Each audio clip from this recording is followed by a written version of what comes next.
Мастураттарда бүгүн бир суроо берди. Жанагы сүйүүнүн тили ар кимде ар түрлүү дейт. Bir ayaldıra gül versen ağa sүйünбейт, андан көрө жанына отуруп быжы деп бир нерсе шүйлөп берсең рахат алат экен. Башка бирөөгө көйнөк алып берсең рахат алат экен. Ошол саат эркектер деле ушундай, бирөө жакшы тамак жасап берсе, бирөө жакшы сүйлөп койсо, бирөө массаж кылып берсе, ошол сыяктуу эле ар кимдин эс алуусу ар түрдүү болот да. Ошо өзүң кара, ошого жараша кылыш керек, анан өмүр бою эс алып албаш керек. Ылайыгына жараша салган болсо. Адам өз убагында уктаса, намаздарын окуса, ошол жакшы эс алуу болот деп мен ойлойм албетте. Иншалла.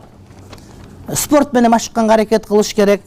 Жөө басканга аракет кылыш керек. Жөө баскан фазилетти көп билесиңерби? Пайгамбар алейхиссалам айткан, кимдеги мечитке басып барса, ар бир кадамына сооп берилет деген.